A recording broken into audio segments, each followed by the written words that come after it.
Pera, plano, progreso. Dahil gusto nating umangat.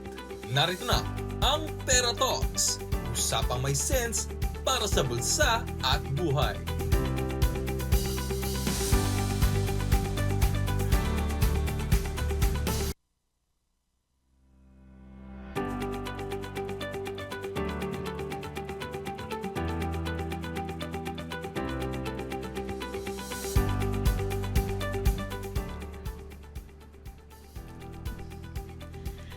Good morning everyone! Magandang araw po sa inyong lahat. And of course, Sunday na naman. And this Sunday ay pinagdiriwang natin yung tinatawag natin ang Pasko ng Pagkabuhay. Yung mga kapatid po natin Katoliko, syempre nag-observe po sila ng Easter. O hindi lang Sunday. Katoliko. Ay, di lang ba? Hindi lang. Sorry, Kasi yung ang akala ko Protestants Katoliko. din pwede. Ay, di ha. Diba? May celebrations Kasi basta sila. Christian religions. Pag Easter Sunday, tapos na yung nakamukmok, hindi ka na nag-i-emote, wala na yung mga simangot-simangot, ganun. Kasi diba pag Holy Week, bawal tumawa, bawal ngumiti, noon yun. Pero ngayon kasi, nakikita natin parang nag-iba na yung kultura, diba? Pag Biyernes Santo, dati bawal maghalakhakan, bawal tumawa. Yun yung mga naabutan ko eh. Bawal ang pork chop. Oo, yun, bawal ang pork. Pero bakit nga ba pinagbawal ang pork? Kasi yung gustong-gusto mo, yun yung pinagbabawal sa'yo. Kasi nga sakripisyo, parang ganon. Hindi ako nagsasubscribe sa ganyan Sa parang, sakripisyo? Oo, bakit? Kaya, Hindi nga kasi ang tawag nga doon, fasting, ganyan. pero sacrifice for what? Bakit mo i-give up? Bilang tao, pinapakita mo na kaya mo. Kasi Bakit? hindi ka na mahina. Malakas yung control mo, di ba? Kasi pwede namang productive. Actually, hula-hula ko lang naman yun. Hindi naman tayo expert sa mga bagay na to. Siyempre, meron pa rin tayong mga nakikinig na talagang aral na aral po sa mga bagay na yan. Pero kung ano lang po yung naaabot ng ating kaalaman, every time na, kumbaga, ginugunita po natin, yung Semana Santa, di ba? And I hope yung itong linggo na nagdaan, yung paggunita po ng ating mga kaabante, mga kababayan. Bisita merienda. Bisita. Uy, hindi. gusto favorite ko yun. Bisita merienda pag Yung pagdadalaw ka sa mga simbahan, magbibilang ka kung ilang simbahan dadalawin na mo. Tapos paglabas mo ng simbahan, actually looking, yung nakikinig Bisita ako merienda. yung nakikinig ako nyari doon sa nangyayari sa loob ng simbahan, pero iniisip mo, anong kakainin ko? Fishball? Barbecue? Teka, meron akong nakita doon na balot o kaya Tsaka pag nagbisita iglesia kasi, yung mga tao doon sila sa simbahan. Doon ako sa pagilid. Yung kung ano yung merienda, favorite ko yan. Nakikita mo, di ba nagbe-blend tayo sa nagbe-blend tayo sa okasyon, di ba? Eto, sino to? Mother Mary. Meron to, nag-trending nga to eh. Hindi ko alam. Ito yung nakaganto. Who that? Hindi, fake news daw yun. Who Yung that? mayor ng Malabon. So hindi yan. Hindi nga yan yung mayor ng Malabon. Hindi siya yan. Oo. Hindi siya yan. Hindi siya yan. Oo. Hindi siya yun. Puro mga tarp lang nakalagay doon. Kasi Dahil hindi yung siya. sa tarps niya, mas malaki yung mukha niya. Oo. Pero sinasabi nga natin, di ba? Pag Holy, kasi lumalabas na mga kung ano dyan, ang daming nagpapapako sa krus. Yung sinasabi nila. Di ba, yun yung Paniniwala nila yun. Mahabang argumento pag yung paniniwala natin, yung medyo na nalalagay sa sa sentro ng usapan. Kasi yun ang paniniwala mo eh. Pero Walang kasi magagawa dapat i-question mo, jarista, di ba? So, kailangan i-question mo yung assumptions mo all the time. Kung ano yung basehan. That's your assumptions and you will question that. Siyempre hindi. Let some people question that na, hoy, ba't mo ginagawa yan? Nagpapapako ka sa krus, nakita kanina. I-validate mo kung... Tagay ka ng tagay. Tapos, katuwiran. Ang katuwiran, para hindi maramdaman yung sakit, para mamanhid. Kasi ka na malakas na yung tama mo Ganun yun. So, yun naman ang paniniwala nila. Oo nga. Diba? Kanya-kanyang trip lang yan, walang basagan. Oo, kanya-kanyang paniniwala. So, galangin na lang natin ang paniniwala ng bawat isa para hindi tayo magbubugar. Ganun lang yun. Kasi dyan nag-uumpisa yung mga away-away. Nakita mo sa mga inuman, pag religion na pinag-uusapan, hindi naman talaga nagkakasundo eh. Endless po ang argumento na yan. So, yung paniniwala ng bawat isa, respetuhin na lang natin. Or So, kaya ganun mas yun. madali yung wala kang religion para Balik Para- wala release. Hindi mo ganun. Don't, Para kasi ilang milyong tao na yung pinatay because of religion, di ba? Yung yung nangyayari sa Middle East. Dahil sa religion. Of course, it's not about the religion. Of course, it's about the oil. Pero, No, pero di ba? Yung paniniwala nila na it's, holy Sige, wag na to tayo kill dyan. people. Hirap Oo, yan. mahirap yan eh. Oo, Kasi hirap baka na. mamaya may Oh, encourage bisita- pa natin yung mga bisita kababayan natin. merienda lang Hindi, ako. maghanapan na lang po tayo ng mga itlog ngayong araw na to. yung mga yung mga nawawala pong itlog. Di ba ganun yun? Pag Easter Sunday, Easter egg hunt. Sa amin, meron kami noon sa Bulacan nung maliliit pa sila Oo. tala. Tapos, dahil ang dami nila, parang sila lang, basta kami kaya namin buuin yung minimum number of Marami, di ba? packs ng Tas- Jollibee. Tapos meron kaming Easter egg hunt para sa kanila. Tinatago-tago kung saan-saan. Tapos hahanapin ngayon ng mga bagets, ng mga bata. Tapos meron kaming gold egg, meron kaming silver egg. Oo. Tapos may price yon. Kung halimbawa si Tito ganyan from the US, Sayang, meron no? kang $100. Alam mo, sayang, hindi ko talaga alam yung background niyan. Bakit itlog ang hinahanap pag Easter Sunday? O, naka-highlight yung mga itlog. At Actually, mahahanapan niyo yung mga itlog. kung may nakakaalam kung bakit. Okay. Bakit? Manawagan po tayo sa lahat po nakakita ng mga nawawalang itlog. Bakit ba? Bakit ba? Bakit? Bakit nga naman itlog? Ba't hindi na lang, ewan? Kasi yan po yung buhay nila. Hindi ko rin alam. Wala akong kinuwang itlog. Diba? O yung itlog lang ang pinag-uusapan. Pero yun nga ano ba? Bakit yun ang highlight? Diba? Sana sayang no, hindi tayo nag-research on that, ng bakit itlog. Sana tanong ko si Father. Tatanong ko si yung pinsan kong si Tito Pads, kung bakit. Pero Oo. hindi, I think, Father. mas pagan siguro yun eh. Hindi siya Kasi pag yung sa before, yung panahon namin, yung may salubong sa simbahan, tapos may May bababang Oo. Nung maliit ako, bagets, napanood ko yun, angel. kaya lang sobrang late ko. Tapos ayoko nun dahil lang aga nun eh. Madaling araw yon, yun yung Oo, salubong, si oo. Mama Mary, tsaka si Papa Jesus. Tapos- Magsasalubong na sila kasi parang yun na yung senyales ng pagkabuhay. Napanood mo ba yun? Napanood mo ba yun ever? Ako, Ang itlog? hindi, yung salubong. Alam ko yun ang topic natin, itlog. Ay, hindi ko alam. Ano ba? Anong Kasi magagawa nung maliit ko? ako, napanood ko yun, pero ganun lang ako kaliit. Tapos lahat ng tao matangkad sa akin. Hindi ko napapanood. So, feeling ko ang pointless. Oh, tingnan mo problema na pinag-uusapan na, hindi ko maayos itong earpiece ko. Okay po, marami pa po tayong pag-uusapan. Siyempre pa related pa rin po ngayong linggong to. Kahit naman nagdiwang po tayo ng nagunita po tayo ng ating Semana Santa, hindi pa rin naman po nawawala. Dito pa rin naman po yung tinatawag nating krisis, totoo man ito o fake man, ay importanteng mapag-usapan po natin ng isang sektor na talagang pinangangabahan ng marami nating kaabante, baka maapektuhan, no? Sa mga susunod na araw, sa mga susunod na linggo. Pagdating ng billing mo, Yung serbisyo naman po sa kuryente. 'Di ba? So, mahalagang matalakay po natin yan dahil meron po tayong importanteng panauhin para po makausap natin tungkol sa mga bagay na yan. So, pag-uusapan po natin yan. Samantala, wag po kayong aalis dahil babalik po ang Tera Talks.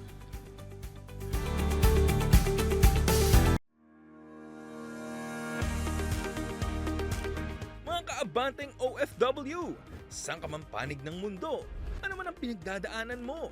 May programang nakalaan para sa'yo. OFW Connect. Kasama si Wedge Kodjamat, ihahatid ang mga makabuluhang balita, mahalagang anunsyo, mga kwento ng tagumpay at impormasyong makakatulong sa inyo at sa inyong pamilya. Dito, hindi mo mararamdaman ang homesick dahil lagi kang naka-OFW Connect. Tutok na tuwing Lunes, Miyerkules at Biyernes, 11 a.m.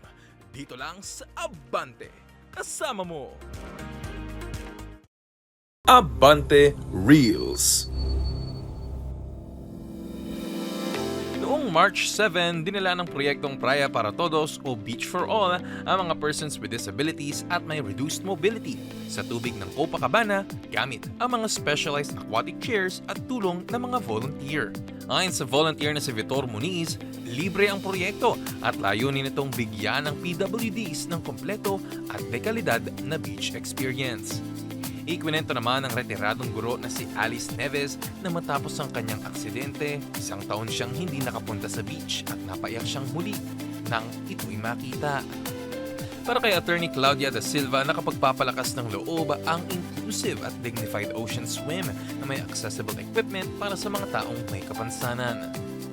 Sa Copacabana, ipinakita ng Praia para Todos na ang kalayaan, accessibility at saya sa dagat ay karapatan ng lahat.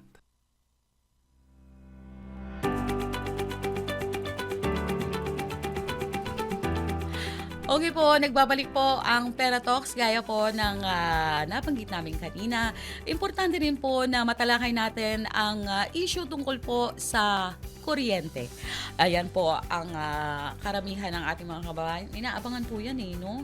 So nasa ating linya na po ang President of the National Association of Electricity Consumers for Reforms Incorporated o ang tinatawag na NASICOR. Presidente po ay si Sir Pete Ilagan. Sir, magandang umaga po. Magandang umaga at happy Easter sa inyong dalawa, Ayan at Eileen. Happy at sa lahat Easter. ng mga tagasunod. Opo, happy Easter, sir. Ayan.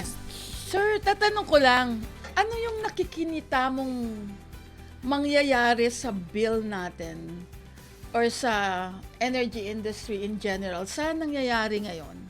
Ano yung ating Outlook. antabayanan? Ano yung Yeah. ating dapat gawin? Nakaka-alarma na po ba, sir, ito? Or wala namang dahilan para ma-alarma yung ating mga kababayan? Sa tingin natin, hindi naman tayo dapat talaga maalarma kung ang pag-uusapan ay yung impact nitong global oil crisis, yung presyo, dito sa presyo ng kuryente natin sa Pilipinas. Sapagkat maliit lamang na porsyento ang ating ini-import na oil para sa ating mga oil-based na mga planta. Ito ay nasa mga 5 to 7% lang.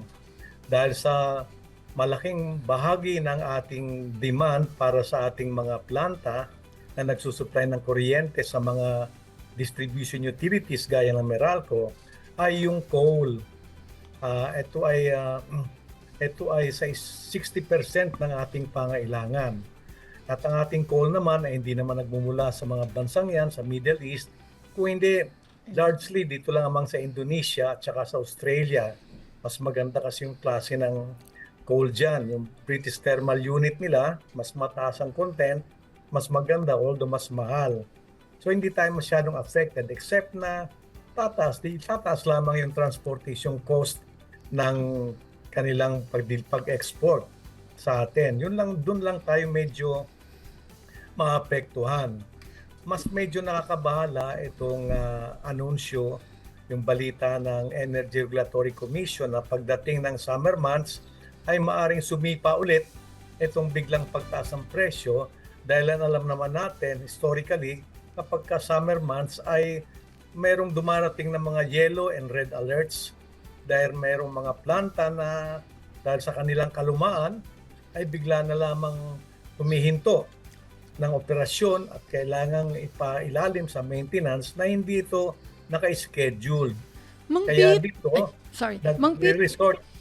tatanong ko lang kasi 'di ba pag summer, yan yung kasagsagan ng araw, kasagsagan ng init. Tapos yan yung ngayon marami kasi ngayon tumitingin ng mga solar energy. May Tama, 'di ba may net tama. metering, 'di ba? May net metering program dapat. Matagal na yan. So ano Eileen. yung ano yung ibig sabihin 2013 ng pa yan, ano ibig sabihin ng net metering program, Sir Pete? Magandang Para maintindihan po programa. ng ating mga kaabante kung ano pa tong net metering program na to. Ano ba pakinabang ng ating mga kaabante dyan pag narinig po nila yan, sir? Okay, ang net metering ay para kang naglagay ng isang mini plant sa bahay mo na meron kang sariling pagkukunan ng kuryente mo. Hindi ka totally dependent sa grid or sa Meralco na siyang nagsusupply sa atin ng kuryente, electric cooperative sa mga probinsya. Ito ay isang programa na renewable energy na kung saan isang pamamaraan para nababawasan yung ating dependence dito sa mga fossil fuel. Ito ay napapaloob ito doon sa Republic Act 9513, yung Renewable Energy Act of 2008 na binigyan din noong 2013 nang maipakilala itong net metering. So itong net metering na to ay maglalagay ka ng solar panel sa mga bubong ng mga residential houses o sa bubong ng mga building o ng mga pabrika. Dahil ikaw ay kukuha ng kuryente mula sa araw at ito ay mangyayari sa between 4 to 5 hours, meron kang kuryente nagmumula sa araw na maaari mong magamit kapalit nung paggamit mo ng kuryente na mula sa Meralco. So, ibig sabihin, Sir Pete, ito po yung parang pinopromote ngayon ng NASICOR po ba ito? Sinusulong po yung parang mag-shift na tayo dun sa paggamit ng solar.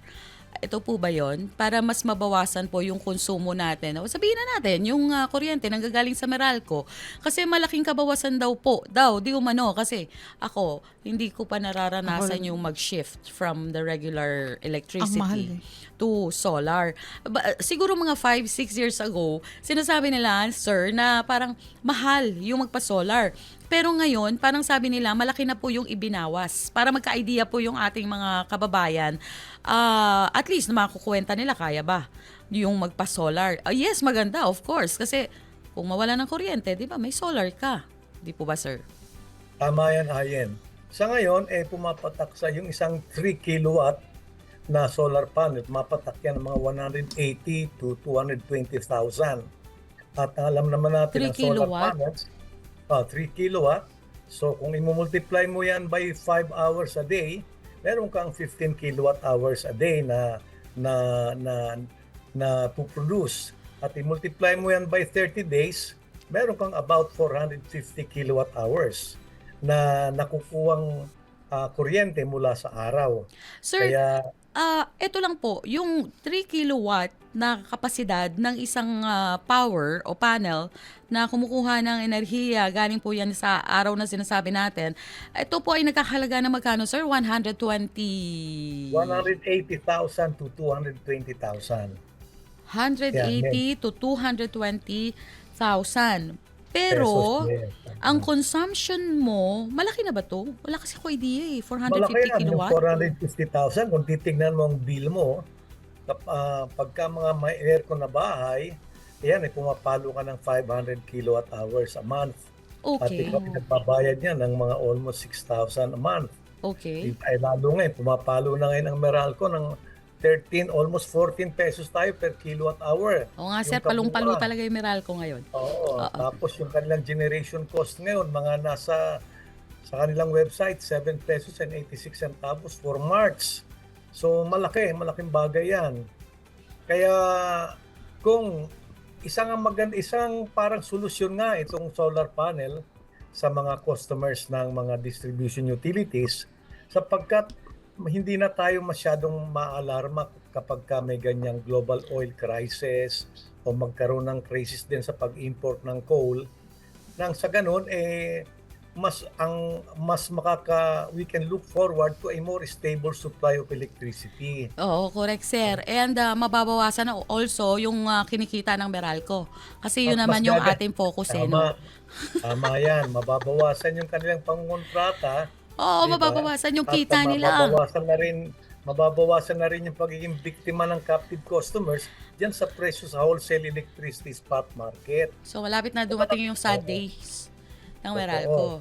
Pero sir, ganito, interesado po ako dito, at least ako, dun sa mga kababayan naman natin, 180 to 220 lang ang magagastos, sir. And yung consumption mo, pwede nang umabot ng maximum of 500 kilowatt hour per month. Tama po ba yung computation ko? Yan yung medyo nakukonsumo natin average sa isang buwan. So kung ang 3 kilowatt ay kayang magbigay ng kapasidad na 400 to 450, malaking ginhawa na to, malaking savings. May aircon na yun, sir. May aircon. Ilang aircon yun, Yeah. sir? Para estimate. Lagyan Para natin, magdagdag na minimum, tayo, di ba? mayroon pang isang aircon. di Isang ba? aircon. Isang aircon. Minimum, isang aircon. At yung kuryenteng hindi mo magagamit na hindi mo na kailangan, automatic yan, na-i-export natin yan. Yan ay sasaluhin, bibilin ng Meralco. At Pero- nagkakaroon tayo ng credits. At the Paano end of the yun? month, para tayong nagdeposito sa Meralco, dun sa halaga ng kuryenteng hindi na natin nagamit. Yung tinatawag nating sobrang kuryente, naging sobra siya dahil hindi na natin siya ginamit. Kaya automatic yan under this net metering program, automatic yan na ibinabalik natin sa grid, sinasalo ng Meralco at kinikredit nila sa atin. Madali ho At ba the- yun? How Madali will you- bang Oo. magpa-net Yan ang metering sa function ng Meralco? Paano ba Yan ang yun? function ng net metering. O paano ba yun, sir? How do you measure yung kung may sobra ka or Tapos, di ba May kailangan kulang may pa. may mag-a-approve? Paano ba yung proseso kung magpapa-net metering ka? Simulan natin anong oras lumalabas yung araw, di ba? Ilagay natin alas 7 hanggang alas 12 or alas 9 hanggang alas 2. So 5 oras na 'yan. Pagpas ng alas 2, yung pangangailangan mo within 5 hours, hindi naman yung katumbas ng nakukuha nating kuryente. Kung minsan mas marami tayong nakukuhang kuryente kaysa sa pangangailangan natin sa bahay. So yung sobrang kuryente na hindi natin kailangan sa bahay, automatic siyang ini-export, binabato sa grid. So yan ang sinasalo ng Meralco. Yan yung function ng net metering. So Meralco will monitor this, sir? And i-inform ka, may sobra ka. Ito. Tapos ibabalik Automatic namin. na yan, nasa system na yan. Yan ang function ng net metering. Yung Metronet ilalagay sa'yo, yan ang function niya. Automatic na yan. Yung may Ito ang added- nakuha nating kuryente mula sa araw. Ibabawas yung pangangailangan mo during that hours na may nakukuha tayong kuryente at yung sobra sa pangangailangan mo, automatic yan na ibinabato sa grid. Sinasalo ng Meralco. Yan yung tinatawag nating excess na kuryente na binabato natin sa grid. At yan ay merong presyo. Yan ang na-establish na credit para sa atin. May Pagdaan ng- added cost po ba yung pag magpa-net metering? Kasi syempre, nagpa-net metering ka, binenta mo yung kuryente mo sa Meralco, papayag ba yung tinanggalan mo na nga siya ng kita tapos hindi ka rin niya pagkakakitaan pa? Sa Meralco lang po ba pwede ibenta yun, sir? Hindi ba pwede sa iba? Ayoko makapag-usap na sa Hindi, Meralco. kung nasaan ka na distribution utility, kung nasa Davao Light ka, pag nag-apply ka ng net metering, ang kausap mo rin yung Davao Light. Pag nasa Cebu ka, ang kausap mo VECO. Pag nasa San Fernando ka, ang kausap mo San Fernando Electric. So kung nasaan ang iyong residensya, kung sino ang iyong Kooperatiba. provider, yun ang subject ng net metering. Kung nasa Tarlac ka, Tarlac Electric Corporation or Tarlac Electric Cooperative. So mag-a-apply ka lamang sa kanila na mag-a-apply ka under this net metering program. So alam nilang kakabitan ka ng solar panel, papalitan yung metro mo ngayon ng net metering na metro. So kailangan, sir, ini-inform po, tama po ba ang Meralco? For example, gusto mong bawasan yung binabayaran mo sa isang buwan, o yan, magpapasolar ako. Pero syempre, meron pa rin naman akong metro ng Meralco. Kailangan ba i-inform ko sila na, teka, may solar din ako, ganun? Or hindi ko na naman sila kailangan i-inform? Alam na yan, alam na yan ng mag-install ng solar panel. So, alam na yung proseso. Ay, sorry. Papaliwanag nila sa iyo lahat yan. Na yung metro mo ngayon, hindi yan angkop dito sa solar panel. Kasi yung metro na ginagamit natin, direkta lamang yan sa kuryenteng sinusupply ng Meralco. Ngayon, kung meron tayong ibang pagkukunan ng kuryente, katulad ng solar panel, iibay na yung metro, papalitan yan. Ang tawag dyan, net metering. So papalitan din yung metro natin. So magkakaroon na yan ng dalawang sources ng kuryente mula sa Meralco at mula sa ating solar panel na kumukuha ng kuryente sa araw. So mag-a-apply tayo sa Meralco, aprubahan nila yan. Ititignan din yung lugar mo, gaya nung nag-a-apply ka ng bagong connection. It's the same process, kaya lang ibang programa na to. Sir Pete, marami na po bang gumagawa nito? marami-rami na rin, kaya lang hindi ayon sa inaasahan natin na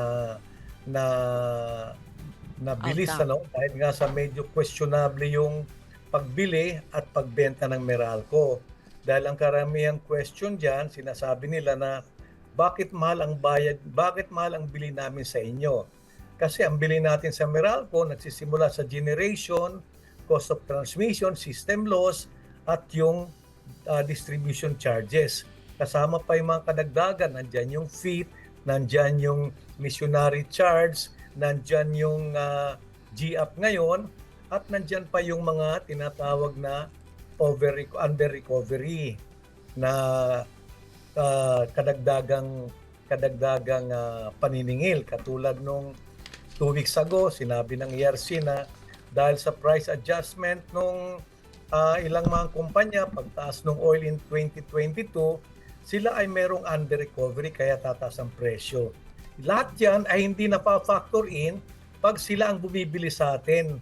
Hindi na-factor in yan. Ang pinag-uusapan lang dyan ay yung generation cost. So kung ang generation cost na bilhin ng Meralco, yung blended rate nila ay 780, yun din lang ang magiging presyo ng kuryente na bibili nila sa atin. Yan ang isang medyo issue ngayon. Maraming nagsasabing customer, kung magkano sinisingil nyo sa amin, kung 13 pesos per kilowatt hour, dapat ganun din ang bili mo sa amin. Yan Kaya po ba, medyo- Sir Pete? So, yan ay parang may debate pa on that. So, hindi pa po talaga yan, kumbaga, wala pang final na resolution na ito talaga yung sistemang ipapatupad natin. Pero bago nyo po sagutin yan, Sir Pete, magkakaroon po muna tayo ng break. Babalik po tayo. Huwag po kayong bibitaw. Magpapatuloy po ang Tera Talks.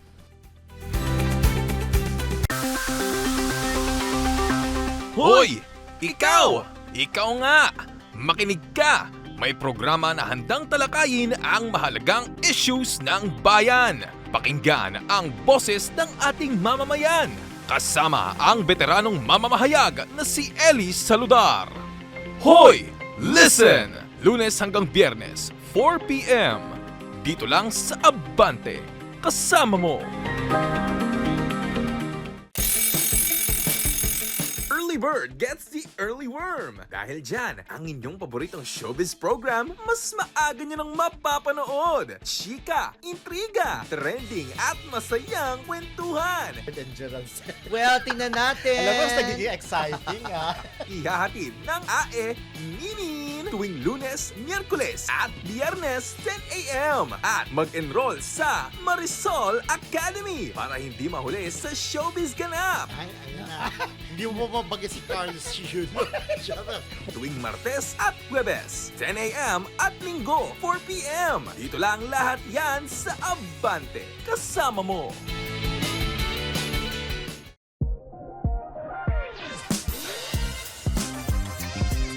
Kahit saan magtungo ang Abante numero 1. Saan napapanood ang Abante Radio? Sky Cable. Yun! Saan pwedeng mapanood ang Abante? Sky Cable, mahal! Sa kalsada, sa kwentuhan at sa araw-araw, iisa ang naririnig. Ano po ang paborito mong radyo? Siyempre, Abante Radio. Yun! Ano nga ba ang paborito niyong radyo? Abante Radio! Eh! Parami ng parami ang nakakakilala. Parami ng parami ang nahuhumaling. Dahil kapag balita at entertainment ang usapan, ang mas gusto ng tao, Abante Radio! makiisa sa lumalaking komunidad ng mga umaabanteng Pilipino. Abante, kasama mo!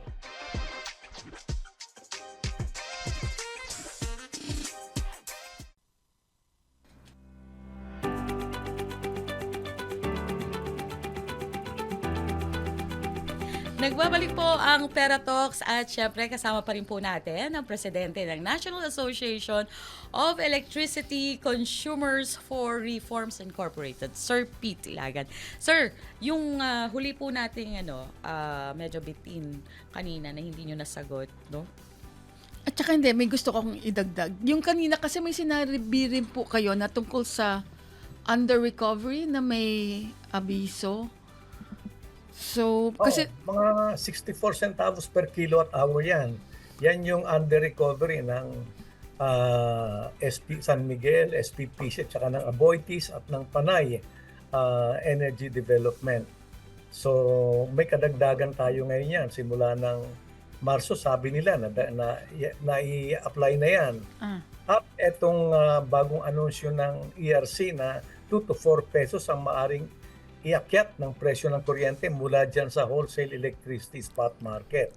Yan ang medyo nakakapagbigay ng alarma ngayon. Hindi dahil sa 2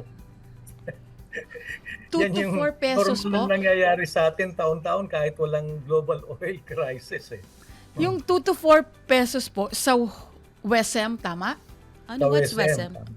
Oo. Wholesale. Wholesale electricity Yeah. spot market. Tapos para sa anong panahon ho yung 2 to 4 pesos na yon at naaprobahan na ho ba yon? Hindi pa. Yan ay projection lamang ng ERC. Projection lamang nila yan na pag dumating yung summer, biglang taas na naman yung ating demand at maaring may pumalya na namang mga planta, ayan ang problema. Sir, kung may mga Dito nakaamba, kasi kapag biglang taas ng demand, ang mga planta na ginagamit natin ay yung tinatawag na peak plants, peaking plants. Yan yung mga planta na ang kanilang fuel ay oil. Kaya biglang tataas kaya nga naman oil. siya. Kasi yan ang sumasagot pag biglang tumaas yung demand, yung madali mong paandarin ng mga planta ay yung tinatawag na peaking plants. Ang kanyang fuel niyan ay oil. so Kaya yan ang Sir problema Pete, niya. yung medyo inaantabayanan ng ating mga kababayan na sana wag naman po mangyari at sa gitna ng hinaharap natin na krisis nga na to. So, ibig sabihin po ba niyan ay meron po talagang nakaambang adjustment o sinasabing pagtaas sa singil ng kuryente? And second question ko, sir, nasaan po ang NASICOR sa mga sitwasyon na kung ito yung sinasabing may nakaamba, baka magkaroon tayo ng adjustment. So, ano po yung participation ng NASICOR sa mga sitwasyon na to? Unang-una, yung natural na response natin dyan talaga ay magtipid. Yung mga hindi talaga kailangan na kuryente ay medyo i-turn off natin. Nang sa ganun, makatulong tayo na hindi biglang sisipa na tataas yung ating demand dahil summer. Kasi kung tag-init ka naman, marami tayong aircon na naka-on. Di ba? Kaya Lalo na yung biglang mga tataas. government Oo. offices, di ba, Sir Pete? Yes. Sila oo. yung unang magpakita ng magandang ihemplo. Oo. O, di ba? Then, Huwag yung silang ginawa mag-aircon. ngayon yung ginawa ng gobyerno ngayon, work at home, malaking bagay yan upang maibsan yung posibilidad na biglang tataas yung ating pangangailangan. Na pag tumaas ang pangangailangan, nagagamit ka ng mga planta na ang kailangan fuel ay oil. So maganda isang sagot yan ng ating gobyerno.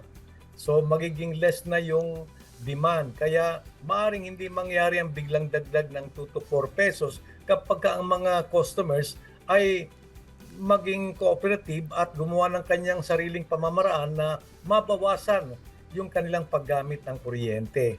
Doon na lang tayo sa mga necessary na mga paggamit ng kuryente. Kung dati, nag-aircon tayo ng 16 hours, baka pwedeng bawas-bawasan yung number of hours. Sabihin ko So, nga, yun ang una. kay Ang Secretary posisyon naman Garillo. natin, ang ating naman posisyon dyan sa anumang pagtataas ng presyo ng kuryente, kailangan merong transparency, kailangan merong verification, merong validation. Hindi dapat automatic ang pass-through. Dahil pag automatic yung pagpasa ng paniningil ng generation sa Meralco at gagawin ng Meralco ay automatic ipapasa, dahil yan ay pinapayagan ng ERC, yan ay sinasabi natin, walang consumer protection dyan. Pero Dahil kung walang due process. pinangunahan na po ng ng ERC na mismo nagsabi na 2 to 4 pesos, parang handa na silang mag-aproba. Mind Submit nyo na conditioning. lang, di ba? Mind conditioning. Submit nyo na lang yung papeles nyo, Tama ka game na dyan, yan. Eileen. Oo, kaya medyo nakakalungkot sapagkat nakikita natin ngayon ang ERC nagiging tagapagpabalita lamang. Walang solusyon. Hindi nila sinasabi na huwag kayong mag-alala sapagkat susuriin nating mabuti yan at hindi natin papayagan habang hindi namin na-verify at na-audit yung kanilang paniningil ng may karagdagang singil. Sila pa Sana ho yung ganun nauna kanilang eh. paliwanag. Sila pa yung naunang magsabi. Sila na- pa yung naunang mag-anunsyo, no? Oo Kaya eh. nakakalungkot nga eh. Nagiging tagapagbalita na lang sila. Instead Magkano na sweldo ng magbabalita mga niyan, tao doon? yung generation companies dapat ang nagbabalita niyan para sila ang sasagot sa mga katanungan ng magtatanong. Baka gusto ng ERC sila na yung sumagot. Ganun ba yun? Total. Ganon ang mangyayari na normal na response kasi sila ang nagbabalita. Sa kanila, Yung sa kanila mapupunta yung i-charge. mga katanungan. Sila Ganun ba yun? magbayad, di ba? The ERC magbayad, di ba? Uy, abunuhan nyo muna, ERC. Ano ba naman? Paano ba naman Kaya yung nga nauna-una kasi gumawa- kayong magbalita? Kaya nga eh? gumawa Diyos ko. tayo ng position paper sa Senado doon sa kanilang Protect Committee na dapat talaga suriing mabuti, maging yung mga ma-establish na legitimate cause dyan. At merong pamamaraan upang makusyon natin yung impact ng biglang pagtaas. Dapat dapat maging proactive ang Meralco. Katulad halimbawa nung ginawa nila na para hindi raw mabigla ang Meralco sa kanilang direktiba na mag-refund ng bilyong-bilyong piso ay ginawa nila itong staggered from 12 to 36 months. Alam naman nating may mga utang pa ang mga distribution utilities. Kaya nga mayroong direktiba ngayon, may resolusyon ng ERC na mag-file na rin yung mga ibang mga distribution utilities nung kanilang tinatawag na awat or yung kanilang over-recoveries. Dapat ito ay maikwenta na at maikredit na sa mga consumers nang sa ganun pag biglang tumaas ang presyo ng kuryente, etong kadagdagang singil ay maaring i-offset doon sa liability ng mga distribution utilities na entitlement for refund ng mga customers. Yun ang Kailangan isa po nating bang posisyon na i-apply hindi yun? mapapagta ng mga consumers. Kailangan po bang i-apply yun? Hindi ba yun yung trabaho ni ERC na siguruhing tama yung sinisingil? Bakit kailangan pang i-apply? Kasi like ako, consumer ako, feeling ko matagal na akong nalulugi dito, di ba? Feeling ko matagal na ako niloloko, pero Diba? wala akong magawa, diba? Tapos ako mag-a-apply. Paano na? Ganon. Oo, bakit Kaya yung nga may burden? ERC, di ba? Oo. Kaya nga may ERC, di ba? Tsaka, Tama. Kasi ang mandate nila ay consumer protection eh. Kaya patuloy natin kinakalampag ang ERC sa pamamagitan ng ating mga sulat, ng ating mga pag-respond doon sa kanilang mga advisory, sa kanilang mga resolution, ay pinapaabot din natin yung ating mga komentaryo at sinasabi natin na kung pwede naman ay gampanan nyo ng mabuti yung mandato nyong to protect the consumers. Meron from- namang action, sir. Meron naman aksyon na ginagawa ng ERC, Sir Pete, sa sinasabi ninyo na patuloy kayong sumusulat, patuloy kayong... Meron tayong nabasa ngayong advisory nila, pero nagbigay din tayo ng komentaryo. Kasi may mga sinasabi doon na pagka tumahimik, pag hindi nagsalita ang ERC, deemed as approved. Ay, hindi maganda yon. Yun ay mga ating kino-question. deemed as approved. O di ba pag tinanong ka tapos hindi ka sumasagot, ibig sabihin nun yes? Ako yes, yan sabi ng mga abogado dyan. Pag tinanong ka, tas hindi ka nag-yes or nag-no, yes Oo, yan. yes ang sagot nun. So tatandaan nyo yun ha, mga kaabante. Kaya okay, tanong ng tanong. Pag hindi sumagot yung kaharap nyo, yes yan. Akin na lang ang kotse mo. Do you love me? Hindi ka sumasagot. That's a sana yes. maramdaman natin yung pagmamahal ng ERC, lalong-lalo na at may krisis ngayon. Sila Oo. naman talaga ang ating inaasahan na magtatanggol upang ang paniningil sa mga consumers ay talagang Dahan-dahan naman. makatarungan, di ba? Oo. Hindi naman Nasaan tayo ba? tutol eh. Hindi tayo tumututol sa pagtaas ng presyo ng kuryente, pero kailangan maipaliwanag ng mabuti. Kasi ang hanapin natin, paano nangyari yan? Wala ba tayong pamamaraan na i-anticipate yan at mabigyan ng solusyon? Meron naman dyan tinatawag na mga financial hedging, di ba? Oo. Meron naman tayong tinatawag na insurance para maproteksyonan tayo sa mga biglang pagbabago na hindi mga inaasahan natin nagdudulot ng additional cost. Kailangan merong katulad ng mga plantang mga luma na pwede naman natin sabihin na binibigyan na lang namin kayo ng 2 taon. Magpalit na kayo ng bago. Nang sa ganun, maiwasan yung mga hindi mo maiwasan yung mga biglang mini-maintain, biglang ni-repair nang hindi napasama doon sa schedule na periodic maintenance. O kaya mag-solar na lang talaga, no? Tama Samantala. yan. Mag-solar Oo. na lang. May kilala ba kayo, Sir Pete? Aba, hindi nyo ba alam ng Meralco mismo, meron silang ganyang company? Ay, Hindi ba yan M self-dealing? Spectrum, oo. really? Ang Meralco mismo, 100% owned yan ang Meralco. Nagbibenta M sila ng mga Spectrum. solar panels? Oo.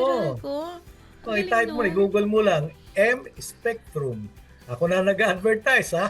Ano, sir? Ulitin nga natin. Mga kaabante, Letter M. pakinggan nyo mabuti to. Nagbebenta po ng solar panels sa Meralco. Ano pangalan ng company, sir? Letter M, Spectrum. Nasa solar panel business yan.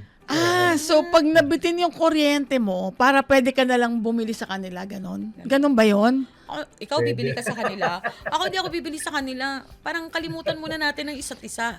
Di ba? Doon muna ako sa ibang ang dami naman nagbebenta ng solar. Kaya lang kasi pag hindi ka bumili sa kanila, baka bumagal yung net metering mo, yung pagpalit ng metro mo para mahirap naman ba? Paano naman sila kikita niyan dahil O baka patagalin Tingnan mo, yung approval ng application mo. Oo, magaling talaga ang Meralco. Kasi alam nila mag-iisip na ang mga taong bayan. Doon ako sa solar. O di ba nagtayo silang kumpanya, benta sila ng solar panels. Ganun yun. Diba? Galing-galing. Ang galing yun. Brilliant. Tutularan ko po kayo. Ayoko. Baka Hindi, yun, business yan eh. 'Di ba? Pag alam mo na medyo darating ang panahon na medyo tatagilid yung negosyo mo na yan, dito ka. Kasi ito yung Oo, backup pero plan not eh. at the expense of... It's always at our expense ever since. Pero kasi, di Yan ang ba? dapat talagang suriing mabuti talaga ng ERC sapagkat nakapagtataka na alam natin mababa na ang presyo ng solar panels. Nakapagtataka, bakit ko konti ang nag-a-avail? Samantalang kahit na isang ordinaryong empleyado, madali nang mag-avail ng pondo dyan eh. Kasi merong pondo dyan ang GSIS, may pondo dyan ang BPI, ang BDO, ang Security Bank, may pondo dyan ang Pag-ibig. PhilHealth, sir. Wala, no? Pilihan hindi. Bakit hindi nag-a-avail? Ang daming commercial building, ang Baka daming net- mga industrial Anong problema po, Sir company. Pete?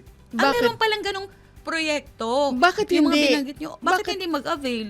Anong problema? May pondo Nakikita pala. na natin na kahit hindi pa makita ng mga customers, ng mga consumers, na talagang ito ay magandang benepisyo para sa consumers.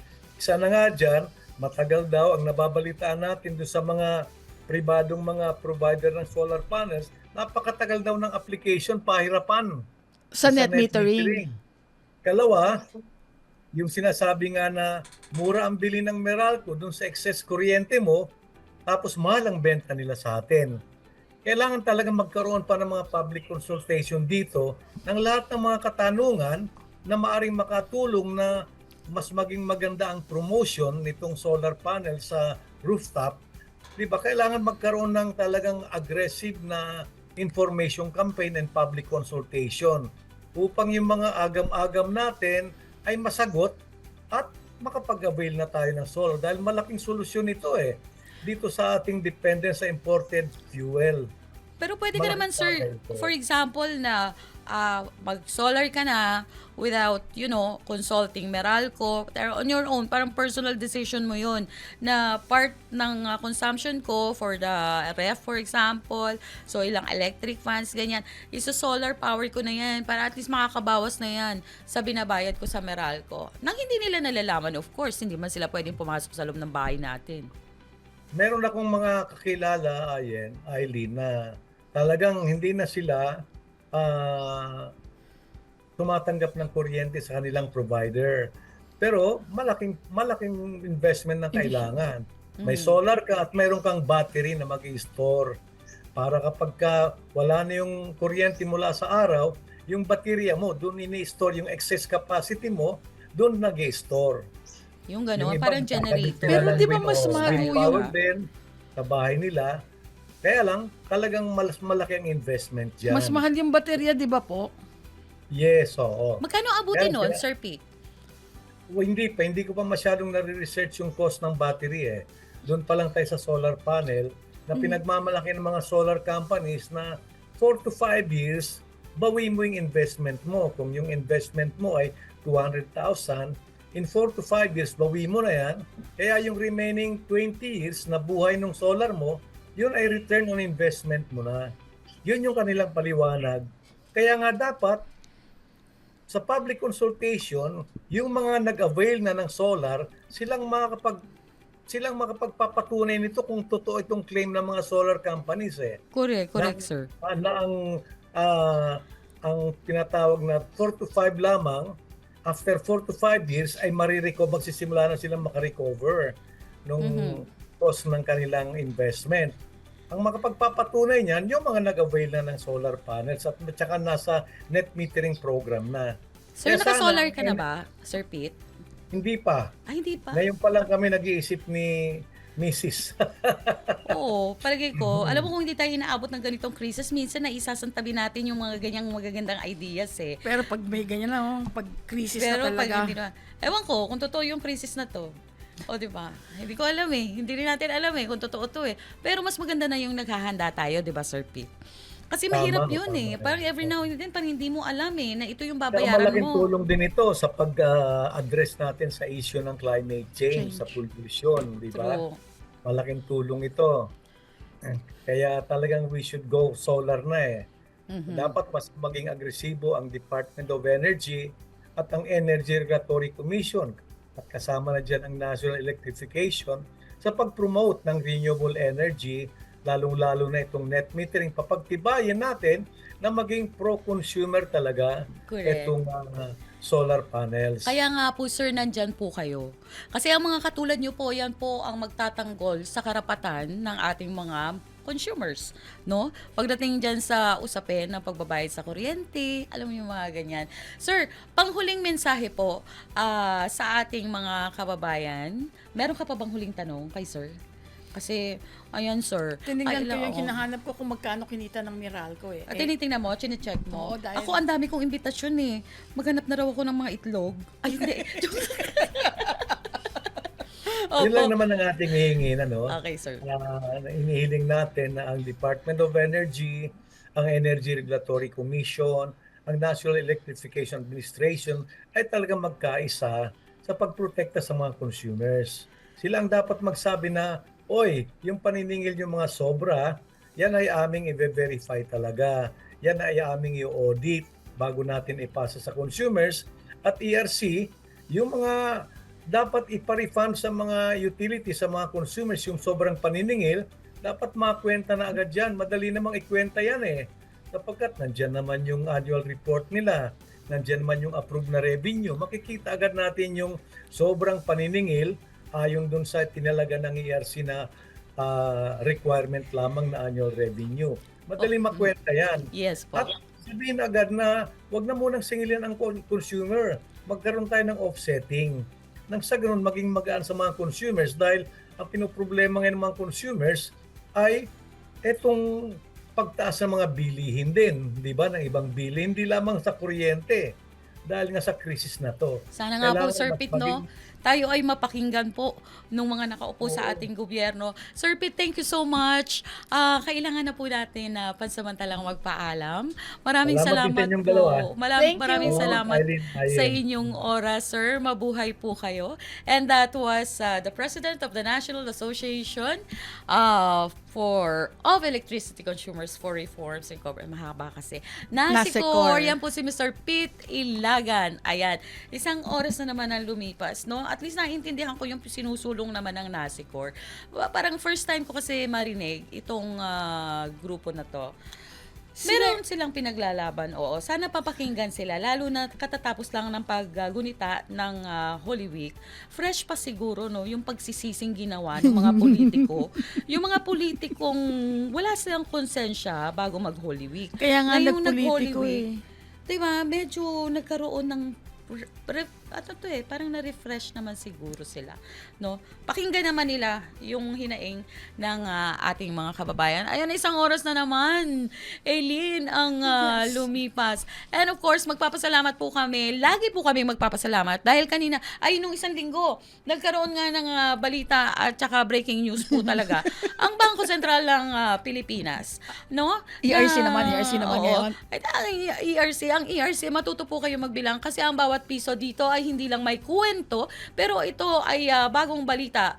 Ito, nagkakagulo po ang ating mga kagrupo dito, ang ating mga technical group dahil bago po sa kanilang pandinig ito. Na sa bawat piso ay meron ding 10 Gs? hindi, 4 na 25 muna. Sorry. Oo.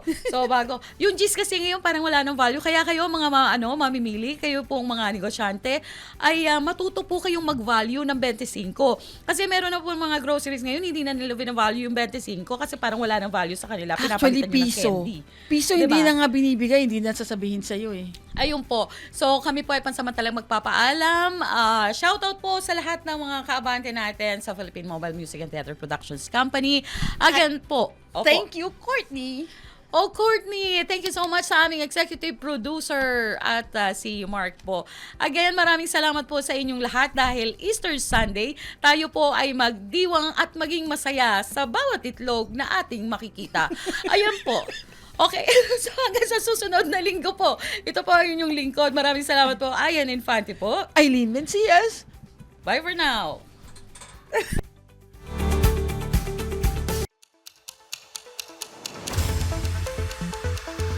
Mga usaping dapat linawin, mga isyong kailangang busisiin, punto por punto, walang ligoy, lahat ay isa sa ayos. Kasama si Dexter Gnide. Hihimayin ang mga napapanahong issue na may diin, may paninindigan at may saysay. Point of Order, tuwing linggo, dito lang sa Abante. Kasama mo. Sa bawat problemang mabigat, sa bawat pamilyang nangangailangan at sa bawat kwentong kailangan ng alalay, tulong na may malasakit, serbisyong may puso at kaagapay ng bawat Pilipino. Kasama sina Ate Faith Abanyo at Kuya Romel Placente para sa kwentong nagbibigay pag-asa at inspirasyon. Tulong Abante, tuwing Sabado sa Abante. Kasama mo.